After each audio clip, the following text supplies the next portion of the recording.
Hi friends, welcome back to my channel. ഇന്ന് നമ്മൾ തയ്യാറാക്കുന്നത് ഒരു ചിക്കൻ കറിയാണ് കേട്ടോ. തികച്ചും വ്യത്യസ്തമായ രുചിയിൽ വളരെ ടേസ്റ്റി ആയിട്ടുള്ളൊരു ചിക്കൻ കറിയാണ്. അതെങ്ങനെയാണ് തയ്യാറാക്കുന്നത് നോക്കാം. ഈ ചിക്കൻ കറി തയ്യാറാക്കാണ്ട് ഞാനിവിടെ 2 കിലോ ചിക്കനാണ് എടുത്തിരിക്കുന്നത്. അത് സാധാരണ നമ്മൾ ചിക്കൻ കറിക്കുള്ള പീസായിട്ടാണ് കട്ട് ചെയ്തെടുത്തിരിക്കുന്നത്. അത് നന്നായിട്ട് ക്ലീൻ ചെയ്തതിന് ശേഷം നമ്മൾ ലൈറ്റായിട്ടൊന്ന് മാരിനേറ്റ് ചെയ്യുന്നുണ്ട് കേട്ടോ. ഒരു സിമ്പിൾ മാരിനേഷനാണ്. അതിനായിട്ട് 1/2 ടീസ്പൂൺ മഞ്ഞൾപ്പൊടി ചേർത്തിട്ട് നന്നായിട്ടൊന്ന് യോജിപ്പിച്ചെടുക്കാം. ഇതിലേക്ക് വേറെ മസാലകളോ ഉപ്പോ ഒന്നും ചേർക്കുന്നില്ല കേട്ടോ. ഈ മഞ്ഞൾപ്പൊടി മാത്രം ചേർത്ത് നന്നായിട്ടതൊന്ന് യോജിപ്പിച്ചെടുക്കുന്നുണ്ട്. ആ മഞ്ഞൾപ്പൊടി മുഴുവനും ചിക്കനിൽ നന്നായിട്ടൊന്ന് യോജിച്ച് കിട്ടണം. ഇനി ഇത് മൂടി വെച്ചിട്ട് നമുക്ക് 10 മിനിറ്റ്സ് ഒന്ന് റെസ്റ്റ് ചെയ്യാനായിട്ട് മാറ്റി വെക്കാം. ആ സമയം കൊണ്ട് നമുക്ക് ഇതിലേക്ക് ചേർക്കാൻ ആവശ്യമുള്ള ഉള്ളി ഒന്ന് ഫ്രൈ ചെയ്തെടുക്കാം. ഇതിലേക്ക് സ്പെഷ്യലായിട്ട് നമ്മൾ ഉള്ളി ഫ്രൈ ചെയ്ത് ചേർത്ത് കൊടുക്കുന്നുണ്ട് കേട്ടോ. അതിനായിട്ട് ഒരു ചൂടുകട്ടിയുള്ള പാത്രം അടുപ്പിൽ വെച്ചതിന് ശേഷം ഫ്രൈ ചെയ്യാൻ ആവശ്യമുള്ള വെളിച്ചെണ്ണ ചേർത്ത് കൊടുത്തു. വെളിച്ചെണ്ണ ചൂടാകുന്ന സമയത്ത് 2 പിടി ഉള്ളി സവാള സ്ലൈസായിട്ട് അരിഞ്ഞത് ചേർത്ത് കൊടുത്ത് നമുക്കൊന്ന് റോസ്റ്റ് ചെയ്തെടുക്കണം. സാധാരണ നമ്മൾ ബിരിയാണിക്കൊക്കെ റോസ്റ്റ് ചെയ്തെടുക്കില്ലേ, അതേ രീതിയിൽ റോസ്റ്റ് ചെയ്തെടുക്കാം. ഒരുപാടങ്ങ് മൂത്ത് പോകണ്ട, മീഡിയം ഫ്ലെയിമിലിട്ട് ഇതുപോലെ ഒന്ന് ഫ്രൈ ചെയ്തെടുക്കാം. സവാള ഇതുപോലെ ഒരു ലൈറ്റ് ഗോൾഡൻ കളർ ആകുന്ന വരെ നമുക്ക് ഫ്രൈ ചെയ്തെടുക്കാം. ഇനി നമുക്കിത് കോരി ഒരു സ്ട്രെയിനറിലേക്ക് മാറ്റി കൊടുക്കണം. അപ്പോൾ സവാള മുഴുവൻ നമ്മൾ കോരി മാറ്റിയിട്ടുണ്ട്. ഇതിൽ എണ്ണമയൊക്കെ ഒന്ന് മാറിയതിന് ശേഷം നമുക്കൊരു പാത്രത്തിൽ ഇത് നന്നായിട്ടൊന്ന് നിരത്തിയിട്ട് കൊടുക്കുക. അപ്പോൾ നല്ല ക്രിസ്പി ആയിട്ട് കിട്ടും കേട്ടോ. ബാക്കി വന്ന ഈ എണ്ണയിലാണ് നമ്മൾ ചിക്കൻ കറി തയ്യാറാക്കുന്നത്. ആദ്യം ഒരു പിടി തേങ്ങാക്കൊത്തിട്ടൊന്ന് റോസ്റ്റ് ചെയ്തെടുക്കാം. അല്പം വലിപ്പത്തിൽ കട്ട് ചെയ്ത തേങ്ങാക്കൊത്താണ്. ഇതൊരു ഹാഫ് റോസ്റ്റ് ആകുന്ന വരെ കുക്ക് ചെയ്തെടുക്കണം.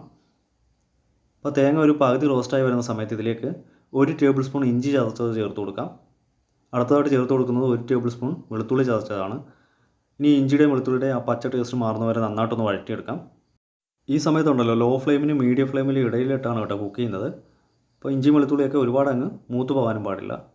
ഇനി ഇതിലേക്ക് നമ്മൾ കട്ട് ചെയ്ത് വെച്ചിരിക്കുന്ന സവാള ചേർത്ത് കൊടുക്കാം. ഞാനിവിടെ 6 വലിയ സവാള സ്ലൈസായിട്ട് കട്ട് ചെയ്തതാണ് ചേർത്ത് കൊടുത്തത്. ഇനി 5 പച്ചമുളക് കീറി ഇട്ട് കൊടുക്കുന്നുണ്ട്. 2 തണ്ട് കറിവേപ്പില ഇട്ട് കൊടുക്കാം. ഇനി കുക്ക് ചെയ്യാൻ പാകത്തുള്ള ഉപ്പ് ചേർത്ത് കൊടുക്കാം. ഉപ്പ് ചേർത്ത് കുക്ക് ചെയ്യുമ്പോൾ സവാള പെട്ടെന്ന് തന്നെ സോഫ്റ്റായിട്ട് കിട്ടും. അതിനുശേഷം ഇതെല്ലാം കൂടി നന്നായിട്ടൊന്ന് ഇളക്കി യോജിപ്പിച്ചെടുക്കാം. ചെറിയ ഉള്ളി ഉണ്ടെങ്കിൽ അതുകൂടി ചേർത്തൊന്ന് വഴറ്റിയാൽ ഒന്നുകൂടി നന്നായിരിക്കും.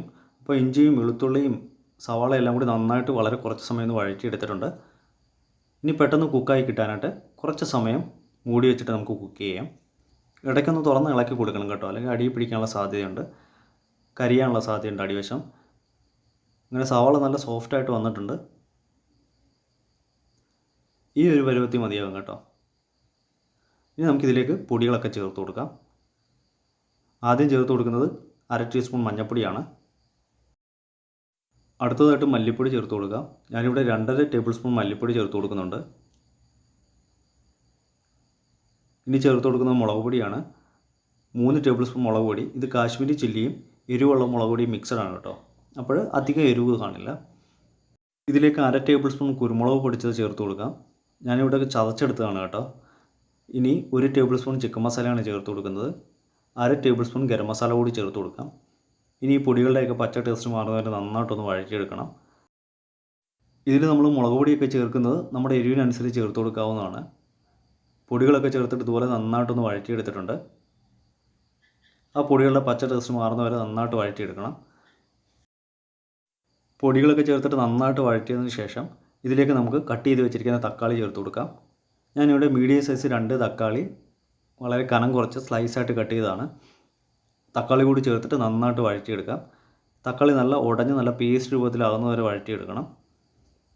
അപ്പോൾ പെട്ടെന്ന് സോഫ്റ്റായി കിട്ടാനായിട്ട് മൂടി വെച്ചിട്ട് വളരെ കുറച്ച് സമയം ഒന്ന് കുക്ക് ചെയ്തെടുക്കാം. തക്കാളി ഏകദേശം 2 മിനിറ്റോളം നമ്മൾ കുക്ക് ചെയ്തെടുത്തു. തക്കാളി നല്ല ഉടഞ്ഞ് പേസ്റ്റ് രൂപത്തിലാകുന്നവരെ കുക്ക് ചെയ്തെടുത്തിട്ടുണ്ട്. ഈ സമയത്ത് വേണം നമുക്കിതിലേക്ക് നേരത്തെ നമ്മൾ മാരിനേറ്റ് ചെയ്ത് വെച്ചിരിക്കുന്ന, അതായത് മഞ്ഞൾ പുരട്ടി വെച്ചിരിക്കുന്ന ചിക്കൻ ചേർത്ത് കൊടുക്കാനായിട്ട്. ചിക്കൻ മുഴുവനായിട്ട് ഇതിലേക്ക് ചേർത്ത് കൊടുക്കാം. അതിനുശേഷം ഇതുപോലെ നന്നായിട്ടൊന്ന് ഇളക്കി യോജിപ്പിച്ചെടുക്കണം. മസാല മുഴുവൻ ചിക്കനിൽ നന്നായിട്ടൊന്ന് യോജിച്ച് കിട്ടണം. ഈ സമയത്ത് നമ്മൾ ഫ്ലെയിം അല്പം കൂട്ടിയിട്ട് കൊടുക്കുന്നുണ്ട് കേട്ടോ, സ്റ്റാർട്ടിങ്ങിൽ ചിക്കൻ ചേർത്തതിന് ശേഷം. അതിനുശേഷം മൂടി വെച്ചിട്ട് നമുക്ക് കുക്ക് ചെയ്യാം. ഈ സമയത്ത് നമ്മൾ ഇതിലേക്ക് വെള്ളമൊന്നും ചേർത്ത് കൊടുക്കുന്നില്ല, കാരണം ചിക്കനിൽ നിന്ന് അത്യാവശ്യം വെള്ളം ഇറങ്ങാനുള്ള സാധ്യത ഉണ്ട് കേട്ടോ. അപ്പോൾ വെള്ളമൊക്കെ ഒന്ന് ചെക്ക് ചെയ്തതിന് ശേഷം വേണമെങ്കിൽ മാത്രം അവസാനം നമുക്ക് വെള്ളം ചേർത്ത് കൊടുത്താൽ മതിയാകും. ഒരു 10-12 മിനിറ്റോളം ആയിട്ടുണ്ട്. മൂടി തുറന്നിട്ട് നമുക്ക് നന്നായിട്ടൊന്ന് ഇളക്കി കൊടുക്കാം.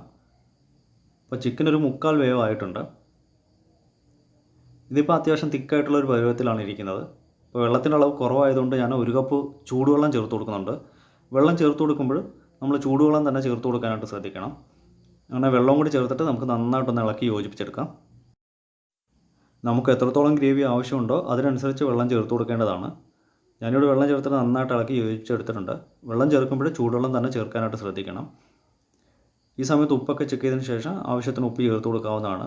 ഉപ്പ് കുറവായതുകൊണ്ട് കുറച്ച് ഉപ്പ് കൂടി ചേർത്ത് കൊടുത്തു. ഇനി അടുത്തതായിട്ട് നമ്മൾ നേരത്തെ ഫ്രൈ ചെയ്ത് വെച്ചിരിക്കുന്ന ഉള്ളി ഉണ്ടല്ലോ, അത് കൈകൊണ്ട് തിരുമ്മി വേണേൽ ചേർത്ത് കൊടുക്കുക, അല്ലെങ്കിൽ മുഴുവനായിട്ട് വേണമെങ്കിൽ നമുക്ക് ചേർത്ത് കൊടുക്കാം. അങ്ങനെ ഉള്ളി മുഴുവനായിട്ട് നമ്മൾ ചേർത്ത് കൊടുത്തു. ഇനി കുറച്ച് കറിവേപ്പില ചേർത്ത് കൊടുക്കാം. കുറച്ച് മല്ലിയില കൂടി ചേർത്ത് കൊടുക്കുന്നുണ്ട്. അപ്പോൾ മല്ലിയിലയുടെ ഫ്ലേവർ ഇഷ്ടമില്ലാത്തവർക്ക് അത് ഒഴിവാക്കാവുന്നതാണ്. അങ്ങനെ ഇതെല്ലാം കൂടി ചേർത്തിട്ട് ഒന്നുകൂടി നന്നായിട്ടൊന്ന് ഇളക്കി യോജിപ്പിച്ചെടുക്കാം. ഇതുപോലെ ഉള്ളി ഫ്രൈ ചെയ്ത് ചേർക്കുമ്പോൾ നമ്മുടെ ചിക്കൻ കറിക്ക് നല്ല കൊഴുപ്പും നല്ലൊരു ഫ്ലേവറും നല്ല ടേസ്റ്റുമാണ് കേട്ടോ. അപ്പോൾ ഇതെല്ലാം കൂടി ചേർത്തിട്ട് നന്നായിട്ട് ഇളക്കി യോജിപ്പിച്ചെടുത്തിട്ടുണ്ട്.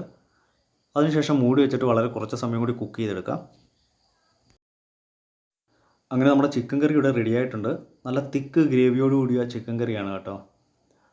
ഇപ്പോൾ മസാലയൊക്കെ ചെക്ക് ചെയ്ത് നോക്കിയപ്പോൾ നല്ല പാകത്തിനാണ്, എരിവും മസാലയൊക്കെ പാകത്തിനാണ്. ഈ ഒരു കൺസിസ്റ്റൻസിലാണ് നമ്മൾ ചിക്കൻ കറി തയ്യാറാക്കിയിരിക്കുന്നത്. ഇനി നമുക്ക് അധിക സമയം ഇട്ട് കുക്ക് ചെയ്യേണ്ട കാര്യമില്ല കേട്ടോ. നമുക്ക് ഫ്ലെയിം ഓഫ് ചെയ്ത് വാങ്ങി വെക്കാം. അങ്ങനെ വളരെ ടേസ്റ്റി ആയിട്ടുള്ള ചിക്കൻ കറി ഇവിടെ തയ്യാറായി കഴിഞ്ഞു. നെയ്ച്ചോറിൻ്റെ കൂടെയും പത്തിരി, പൊറോട്ട ഇതിൻ്റെ കൂടെയൊക്കെ കഴിക്കാൻ പറ്റുന്ന വളരെ ടേസ്റ്റി ആയിട്ടുള്ളൊരു ചിക്കൻ കറിയാണ് കേട്ടോ. എല്ലാവരും ഇതേ രീതിയിൽ വീട്ടിൽ ട്രൈ ചെയ്ത് നോക്കണം. ഇതിനു മുമ്പ് നമ്മൾ കുറേ ചിക്കൻ കറിയുടെ റെസിപ്പികളൊക്കെ അപ്ലോഡ് ചെയ്തിരുന്നു. കാണാത്തവരുണ്ടെങ്കിൽ അതുകൂടി കയറി കണ്ടേക്കണേ. വീഡിയോ ഇഷ്ടമായാൽ ലൈക്ക് ചെയ്യാനും ഷെയർ ചെയ്യാനും സബ്സ്ക്രൈബ് ചെയ്യാനും അതോടൊപ്പം തന്നെ കമൻറ്റ് ചെയ്യാനും മറക്കരുത്. വീഡിയോ യൂസ്ഫുൾ ആയിട്ട് തോന്നുകയാണെങ്കിൽ മാക്സിമം ഷെയർ ചെയ്ത് സപ്പോർട്ട് ചെയ്തേക്കണേ. നല്ല റെസിപ്പിയുമായി വീണ്ടും കാണാം. Thanks for watching. ബൈ.